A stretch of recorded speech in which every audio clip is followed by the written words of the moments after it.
beautiful people. It's your one and only Lady Joy. If you have not subscribed, my darling people, please do subscribe and smash the notification bell. Thank you and God bless you. My darling people, today matter, Iwe Agbada, Iwe Shokoto join now. My darling people, as I say, make I drive my bicycle, enter Facebook. Waiting my eyes see, oh, the thing shockalize me, oh, my darling people. Hey. Una remember those, whether na Cameroon, be Zimbabwe people, be Cote d'Ivoire, I don't forget where they for come. That girl, we get big uku one you weary, we get big waist. I don't know whether I go remember. So the girl, my darling people, things they happen for this world though. Things they really happen.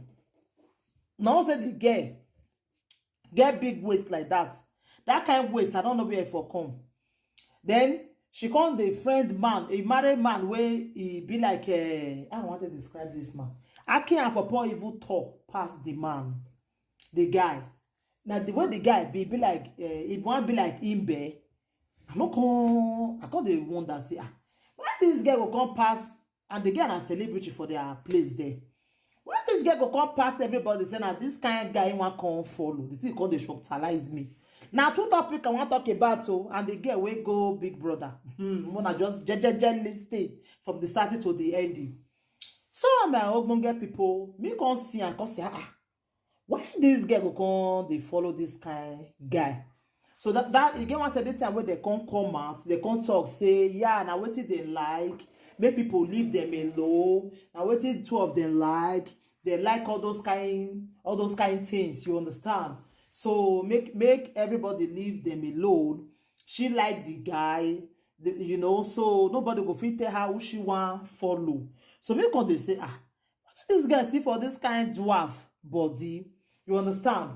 So before me come find that say the guy get money for that place there. Now big guy get money, you understand? Now he make girls they rush follow am. I can't say, hey, I foresee, no wonder, my darling people. So the thing can't really shocktalize me. So my younger people, some of them come they follow each other and they already see dead or go to give away, you know, they can say the girl and his wife. Say the guy get money now, big guy. I can say if not be money, how this guy will tell toast this kind matured woman like this, fine girl like that. I can say even pikin self you not born for the guy. So my younger people, they say this life not balance. So this life is not balance, my darling people. When I also see dwarf when they see they manage, when person see they manage, once they manage follow. Now he's too cause he go they cheat on the woman. They say the life not balance. The guy cause they cheat on the woman with one fire oyibo again. Because they kiss the oyibo that they play the romance, not be small thing though. Now I say is my eye deceiving me now? Be waiting. When I see oh yeah baby to wife. Now you see they go they cheat on a young woman. Now the woman now say not do again.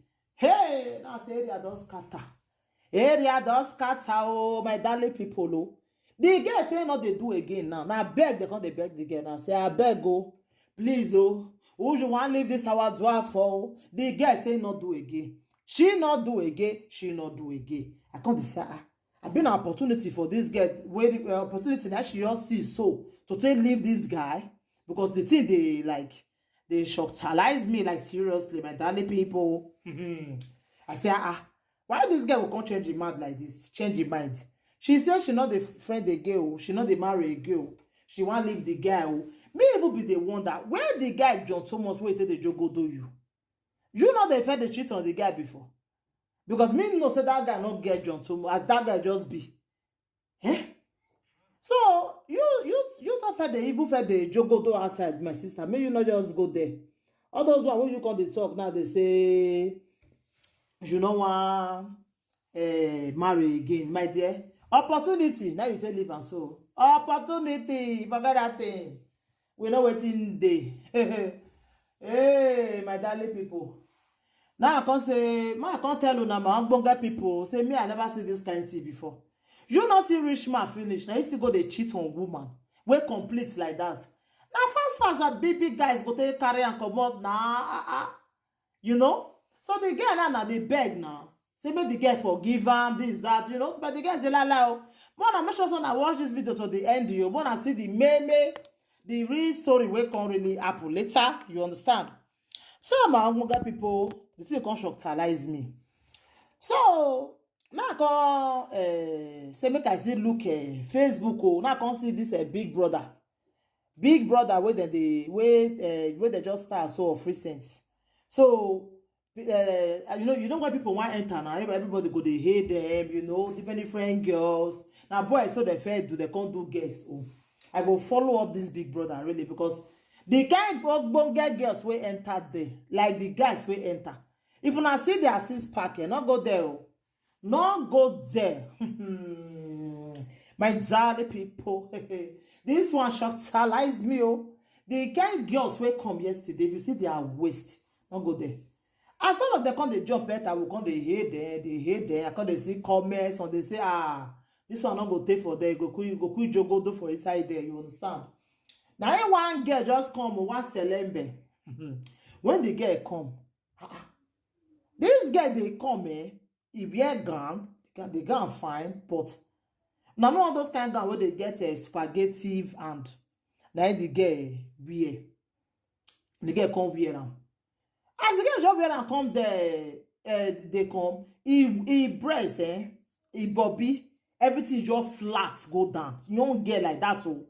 Why this girl not come wear bra as they come or wear something? I know say that kind of clothes. You not go to wear bra because the bra will show. But at least you still wear something will go cover something for inside the clothes. You know, some girls say, when her dress is the past Joromi.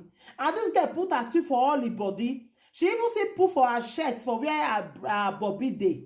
I can't say, this girl say okay. What's gonna make you dress like this? They come big brother. Like seriously? Some people shy, una they worried though. Una really they worried, like seriously. Before you come out for house, they come big brother. You know if you even see dress well. Even though say they first know you as a girl where head not correct. At least if you see do small, maybe they see no so your head correct. If you not see what this girl wear, see Bobby. Everything just flat, go down. The Bobby self don't just it don't kaput. This girl can't see wear am like that. They wear and they come big brother. My darling people, I go put am on and see what I talk about. Like the thing shocktalize me. I beg, wanna see they put respect, more respect like this for una body. Thank you, my darling people. So anything wanna think about this video, wanna leave on a comment for the comment section. Then we go from there. Please share my video. Always put thumbs up anytime you watch my video. Thank you.